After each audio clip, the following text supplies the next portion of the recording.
बिस्मिल्लाहिर्रहमानिर्रहीम। मैं मोहम्मद सरफराज जी इस वेले गैलन फाटक पत्तो की बैठा जी, शांगा सरकार नर्सरी ते मेरे नाल ने जनाब शाहद साहब ते इन्हां नूं हर बंदा ही जानदा जिहड़ा सोशल मीडिया दे उत्ते बैठा जी। तारफ दे महताज नहीं। नाल जनाब मिर्ज़ा नवीस साहब ने जी, ये भी माहर ने ते इन्हां दे कोलों लीमू दे बारे सिट्रस दे बारे गलबात करदे। अस्सलाम वालेकुम जी। वालेकुम सलाम जी। सर पहले तो दसो अजकल लीमू के हवाले दे नाल किहड़ी वैरायटी चल रही है? सर तीन वैरायटियां ने, अपना देसी जिहड़ा कीला है जी और चाइना जी। और सीडलेस। अच्छा जी। सीडलेस दे विच वैरायटियां काफ़ी ने, लेकिन जिहड़ी चल रही है वो सेंगड़ वाली है। अच्छा जी। ਉਹਨੂੰ कैलिफोर्निया कह लो, मलेशियन कह लो, है वो सेंगड़ वाली वैरायटी। अच्छा जी। और अपने पाकिस्तान बनने ਦੇ ਨਾਲ ਉਹ ਵੈਰਾयਟੀ, ਕਿਉਂਕਿ ਪਾਕਿਸਤਾਨ ਚ ਮਿਲੀਗੀ ਨਾਲ ਹੀ ਮਿਲੀ ਸਾਨੂੰ। ਜੀ। ਉਹਦੇ ਮਦਰ ਬਲਾਕ ਖੜੇ ਨੇ ਸੇਂਗੜ ਚ, जी ਉਹਨੂੰ ਅਸੀਂ ਸੇਂਗੜ ਹੀ ਕਹੀਏ ਤੇ ਬਿਹਤਰ ਹੈ, ਬਜਾਏ ਅਸੀਂ ਕੋਈ ਅੰਗਰੇਜ਼ੀ ਨਾਂ ਦੇ ਦਈਏ ਉਹਨੂੰ। ठीक है जी। ਬਿਹਤਰੀਨ ਚੱਲ ਰਹੀ ਹੈ। अंग्रेजी ਨਾਂ ਤਾਂ ਅਸੀਂ ਨਫਸਿਆਤੀ ਤੌਰ ਤੇ ਚूंकि ਉਹਨਾਂ ਦੇ ਗੁਲਾਮ ਆ ਤਾਂ ਦੇ ਦਈਦਾ ਨਾ ਜੀ, ਵਰਨਾ ਵੈਰਾयटी ਅਸਲ ਗੱਲ ਹੈ ਜੀ ਕਿ ਜਿਸਨੇ ਪੌਦਾ ਜਿੱਥੋਂ ਮੰਗਾਇਆ ਨਾ ਉਹ ਉਹਦਾ ਨਾਂ ਦੇ ਦਿੰਦਾ। ਸਰ ਪਾਕਿਸਤਾਨ ਬਣਨ ਤੋਂ ਪਹਿਲੇ ਮਿਲਿਆ ਉਹ। ਹਾਂਜੀ, ਠੀਕ। ਮੇਰੀ ਰਿਸਰਚ ਹੈ ਸੰਗੜ, ਮਲੇਸ਼ੀਅਨ ਸੀਡਲੈਸ हाँ जी ਤੇ ਆਪਣਾ ਥਾਈ ਜੀ। ਸੀਡਲੈਸ जी ਤੇ ਇੱਕ ਆਪਣਾ ਜਿਹੜੀ ਆਪਣਾ ਜਨੋਵਾ ਸੀਡਲੈਸ, जी ਉਹ ਇਟਲੀ ਤੋਂ ਆਇਆ। ਠੀਕ। ਜਿਹੜਾ ਬੰਦਾ ਜਿੱਥੇ ਤੋਂ ਲਾਇਆ ਉਹਨੇ ਕਿਹਾ ਜੀ ਮੈਂ ਉੱਥੋਂ ਲਿਆ। ਮੈਂ ਚਾਰੋਂ ਪੌਦੇ ਲੈ ਕੇ ਲਗਾਏ ਨੇ। ਚਾਰੋਂ ਦਾ ਫਰੂਟ ਇੱਕੋ ਜਿਹਾ ਹੈ, ਚਾਰੋਂ ਦਾ ਪੱਤਾ ਇੱਕੋ ਜਿਹਾ, ਚਾਰੋਂ ਦੀ ਗਰੋਥ ਇੱਕੋ ਜਿਹੀ, ਚਾਰੋਂ ਦੀ ਖੁਸ਼ਬੂ ਇੱਕੋ ਜਿਹੀ ਹੈ, ਉਹਦੀ ਖਟਾਸ ਇੱਕੋ ਜਿਹੀ ਹੈ, ਕੋਈ ਫਰਕ ਨਹੀਂ ਹੈ। चीज़ ਇੱਕੋ ਹੀ ਆ, ਬਸ ਜਿੱਥੋਂ ਕੋਈ ਜੋ ਲਿਆ। ਜਿੱਥੋਂ ਆਈ ਹੈ ਉਹਨੇ ਉਹਦਾ ਨਾਂ ਦੇ ਦਿੱਤਾ। ਸਾਡੀ ਅਰਜ਼ ਇਹ ਆ ਵੀ ਇਹ ਪੌਦਾ ਸਾਨੂੰ ਪਾਕਿਸਤਾਨ ਬਣਨ ਤੋਂ ਪਹਿਲੇ ਦਾ ਮਿਲਿਆ ਹੋਇਆ। ठीक है जी। ਜਦੋਂ ਅਸੀਂ ਪਾਕਿਸਤਾਨ 1947 ਤੋਂ ਬਾਅਦ ਅਸੀਂ ਆਪਦਾ ਵਤਨ ਇਹਨੂੰ ਕਿਹਾ, ਸਾਨੂੰ ਇਹ ਬੂਟੇ ਨਾਲ ਹੀ ਮਿਲੇ ਨੇ। ठीक हो ਅਸੀਂ गया, ਇਹਨੂੰ ਮਕਾਮੀ ਕਿਉਂ ਨਹੀਂ ਗਿਣ ਲੈਂਦੇ? बिल्कुल सही हो गया। ਸਾਨੂੰ ਇਹਨੂੰ ਮਕਾਮੀ ਨਾਂ ਦੇਣਾ ਚਾਹੀਦਾ। ਔਰ ਉਹਨਾਂ ਦਾ ਸਿੰਗੜਾ ਲੈਂਦਾ, ਸਿੰਗੜ ਸ਼ਰੀਫ ਜਿਹੜਾ ਪਿੰਡ ਹੈ हाँ जी ਜਿੱਥੇ ਇਹਦੇ ਅਸਲ ਮਦਰ ਬੜਾ ਖੜੇ ਨੇ, ਅੱਜ ਵੀ जी ਪੁਰਾਣੇ ਪੌਦੇ ਖੜੇ ਨੇ, जी। ਉਹਨਾਂ ਦਾ ਅਗਰ ਉਹ ਹੈ, ਉਹ ਕਹਿੰਦੇ ਨੇ ਕਿ ਸਾਡਾ ਨਾਂ ਦਿਓ, ਤੇ ਦੇਣਾ ਚਾਹੀਦਾ। ਗੁੱਟੀ ਵਾਲਾ ਪੌਦਾ ਦਾ ਕਾਮਯਾਬ ਜੇ ਗੁੱਟੀ ਵਾਲਾ ਕੀ ਹੁੰਦਾ ਜੀ? 에ਅਰ ਲੇਅਰਿੰਗ ਨਾਲ। Air layering ਜਿਹਨੂੰ ਕਹਿੰਦੇ ਆ। ਉੱਥੇ ਪੌਦਾ ਤਿਆਰ ਕਰਦਾ, ਮੈਂ ਵੀਡੀਓ ਅਕਸਰ ਜਾਰੀ ਕਰਦਾ ਰਹਿਣਾ। हाँ जी ਉਹਦੇ ਖੱਟੀ ਗ੍ਰਾਫਟਡ ਖੱਟੀ ਇੰਨਾ ਅਸਰ ਪਾਉਂਦੇ ਕਰ ਜਾਂਦੀ ਹੈ ਕਿ ਤੁਸੀਂ ਹੁਣ ਥੋੜੀ ਦੇਰ ਪਹਿਲੇ ਸੀਡ ਵੇਖਿਆ, जी ਸੀਡ ਆ ਗਿਆ, हाँ जी ਛਿਲਕਾ ਵੀ ਕਦਰੇ ਮੋਟਾ ਕਰ ਦਿੰਦਾ, जी ਫਰੂਟ ਵੀ ਥੋੜਾ ਲੇਟ ਕਰੇਗਾ। हाँ जी ਜਿਹੜਾ 에ਅਰ ਲੇਅਰਿੰਗ ਵਾਲਾ ਹੈ ਉਹ 100% ਆਪਦੀ ਮਦਰ ਤੋਂ ਖੂਸੀਅਤ ਲੈ ਕੇ ਆਵੇਗਾ, जी ਉਹਦੀ ਏਜ ਲੈ ਕੇ ਆਵੇਗਾ, ਸਾਲ ਬਾਅਦ ਫਰੂਟਿੰਗ ਸ਼ੁਰੂ ਕਰੇਗਾ। ਛਿਲਕਾ ਬਹੁਤ ਬਰੀਕ ਹੈ, जी ਛੋਟੇ ਸਾਈਜ਼ ਵੀ ਤਿਆਰ ਹੋ ਜਾਂਦਾ ਗੰਦੀ ਦਾ।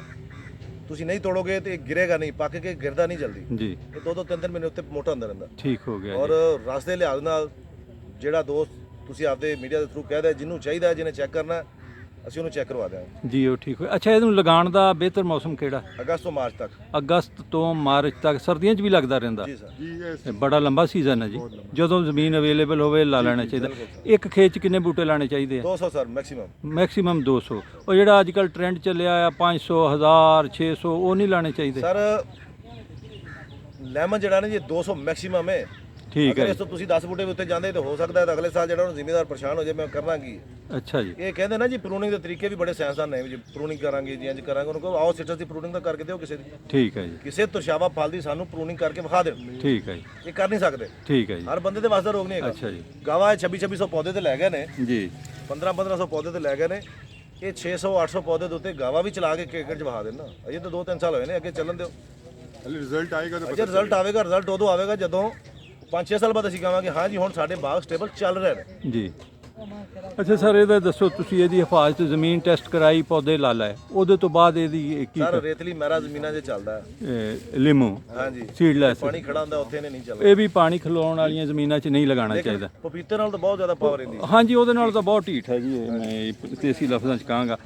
ਉਹ ਲਗਾਉਣ ਤੋਂ ਬਾਅਦ ਫਿਰ ਇਹਨੂੰ ਕੀ ਕਰਨਾ ਚਾਹੀਦਾ, ਕੀ ਦੇਖਭਾਲ ਕਰਨੀ ਚਾਹੀਦੀ ਹੈ ਜੀ? ਸਰ ਨਵੇਂ ਪੌਦੇ ਜਿਹੜੇ ਲੱਗਦੇ ਨੇ ਜੀ, ਉਦੋਂ ਦੀਮਕ ਜਿਹੜਾ ਨਾ ਹੈ ਤਾਂ ਕਿਸਾਨ ਦੋਸਤ ਪੌਦਾ, ਹਾਂਜੀ ਲੇਕਿਨ ਅਟੈਕ ਕਰ ਜਾਂਦਾ। ਕਰਦਾ ਜੀ। ਠੀਕ ਹੋ ਗਿਆ। ਉਸ ਤੋਂ ਬਾਅਦ ਜ਼ਿਆਦਾ ਬਿਮਾਰੀਆਂ ਨਹੀਂ ਹੁੰਦੀਆਂ ਆਉਂਦੀਆਂ। ਦੀਮਕ ਕਿਸਾਨ ਦੋਸਤ ਹੈ ਜੀ?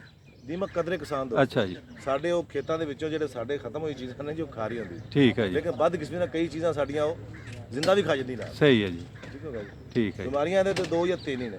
ਜੀ।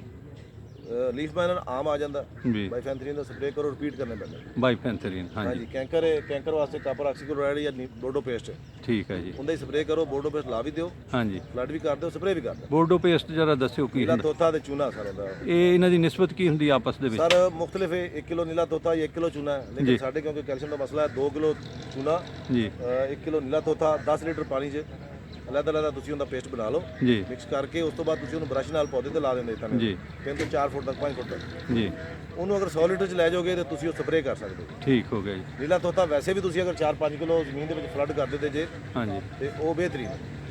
ਜ਼ਿੰਕ ਦੀ ਕਮੀ ਦੂਰ ਕਰੇ। ਨਹੀਂ ਸਰ, ਉਹ ਉਹ ਕਮੀ ਫੰਗਸ ਦੇ ਵਗੈਰਾ ਨਾਲ ਨਹੀਂ ਆਉਣ ਦਿੰਦਾ। ਸਰ ਉਹ ਇਹ ਗਡੋਇਆ ਵਗੈਰਾ ਵੀ ਤਾਂ ਮਾਰਦਾ ਹੋਏਗਾ, ਉਹਦਾ ਫਿਰ ਬਣ ਜਾਂਦਾ। ਫਿਰ ਬਣ ਜਾਂਦਾ। ਕੋਈ ਵਾਇਰਸ ਅਗਰ ਅਟੈਕ ਕਰ ਗਿਆ ਬਹੁਤ ਜ਼ਿਆਦਾ, ਹਾਂਜੀ ਉਹ ਵਾਇਰਸ ਤੋਂ ਸਾਨੂੰ ਬਚਣਾ ਪਏਗਾ। ਜੀ। ਤੇ ਹੁਣ ਤੁਸੀਂ ਇਹ ਫਰਮਾਇਆ ਕਿ ਇੱਕ ਬਾਈਫੈਂਥਰੀਨ ਵਗੈਰਾ ਦੀ ਉਹਨੂੰ ਸਪਰੇਅ ਕਰੋ, ਲੀਫ ਮਾਈਨਰਾਂ ਇਲਾਜ ਦੀ। ਮੌਜੂਦ ਨੇ। ਹਾਂਜੀ ਇਲਾਜ ਬਰ ਵਕਤ ਕਰੋਗੇ, ਬੋਰਡੋ ਪੌਦੇ ਬਚ ਮਿਕਸਚਰ ਜਾਣਗੇ। ਹੈ। ਹਾਂਜੀ ਖਾਦਾਂ ਵਗੈਰਾ ਇਹਨੂੰ ਕਿਸ ਤਰ੍ਹਾਂ ਸਰ ਪਾਣੀ? ਖਾਦਾਂ ਕੋ ਲੰਮੇ ਚੋਣੇ ਨੇ, ਨਾਈਟ੍ਰੋਫਾਸ ਹੈ ਬੜੋਤਰੀ ਵਾਸਤੇ ਆ, ਹਾਂਜੀ ਅਮੋਨੀਅਮ ਸਲਫੇਟ ਹੈ, ਹਾਂਜੀ। ਜਾਂ ਤੁਸੀਂ ਨਾਰਮਲ ਜਿਹੜੀ ਡੀਏਪੀ ਦੇ ਰਹੇ ਹੁੰਦੇ ਤੇ ਕੋਈ ਅਮਾਈਨੋ ਐਸਿਡ ਵਗੈਰਾ ਮਾਈਨਸ ਸਪਰੇਅ ਕਰ ਲਓ ਫਲ ਤੇ, ਫਲ ਦੀ ਸ਼ਾਈਨਿੰਗ ਆ ਜਾਏਗੀ, ਫਲ ਖੂਬਸੂਰਤ ਹੋ ਜਾਏਗਾ। ਤੁਹਾਡੇ ਕੋਲ ਇਹ ਅਵੇਲੇਬਲ ਹੈ? ਫਰਟੀਲਾਈਜ਼ਰ ਮੈਂ ਨਹੀਂ ਕਰਦਾ ਸਰ, ਨਹੀਂ ਫਰਟੀਲਾਈਜ਼ਰ ਨਹੀਂ, ਬੂਟੇ ਜੀ। ਬੂਟੇ ਅਵੇਲ ਨੇ ਸਰ, ਅੱਛਾ ਜੀ ਪਿਓਰ ਨੇ, ਅਸਲ ਮਦਰ ਬਲਾਕ ਤੋਂ ਮੰਗਾਈ ਦੇ ਨੇ। ਜੀ ਠੀਕ। ਆ ਉਹਦੇ ਤੇ ਕੋਈ ਦੋਸਤ ਫਤਵਾ ਲਾ ਦੇਵੇ ਹਾਂਜੀ ਕਿ ਇਹਦੇ ਬੂਟੇ ਜਾਲੀ ਨੇ ਤੇ ਉਹ ਲਾ ਦੇ ਪਏ ਨੇ, ਅਕਸਰ ਲਾਉਂਦੇ ਨੇ। ਮੇਰੇ ਤੇ ਕ੍ਰਿਟਿਸਿਜ਼ਮ ਬਹੁਤ ਜ਼ਿਆਦਾ ਹੁੰਦਾ। ਦੇਖੋ ਜੀ ਮੇਰੀ ਜ਼ਾਤ ਤੇ ਜੇ ਕਿਉਂਕਿ ਜੇ ਮੈਂ ਮਾਰਕੀਟ 'ਚ ਬਹਿ ਕੇ ਸਰ ਓਪਨ ਰੇਟ ਦੇ ਰਿਹਾ ਹੁੰਦਾ, ਹਰ ਚੀਜ਼ ਓਪਨ ਦੇ ਰਿਹਾ ਹੁੰਦਾ, ਹਾਂਜੀ ਤੇ ਸਭ ਤੋਂ ਜ਼ਿਆਦਾ ਜਿਹੜਾ ਨਾ ਉਹ ਕਿਰਦਾਰ ਕਸ਼ੀ ਵੀ ਮੇਰੀ ਹੋਈ ਹੁੰਦੀ। ਜਿਸ ਦਰਖਤ ਨੂੰ ਫਲ ਲੱਗੇ ਬੱਟੇ ਉਹਨੂੰ ਹੀ ਵੱਜਣੇ ਆ, ਕਦੀ ਕਿੱਕਰ ਨੂੰ ਵੱਜਦਿਆਂ ਸਾਰਿਆਂ ਨਹੀਂ ਵਾਸਤੇ ਦੇਖੇ ਤੇ ਦੁਆ ਕਰੀ ਦੀ ਬੇਰ ਪਹਿਲਾਂ ਸਾਰਿਆਂ ਦੇ ਅੱਲਾਹ ਤਾਲਾ ਸਭ ਨੂੰ ਸਲਾਮਤ ਰੱਖੇ ਜੀ। ਬਹੁਤ ਬਹੁਤ ਸ਼ੁਕਰੀਆ ਜਨਾਬ। ਅਸਲਾਮ ਵਾਲੇਕੁਮ ਜੀ।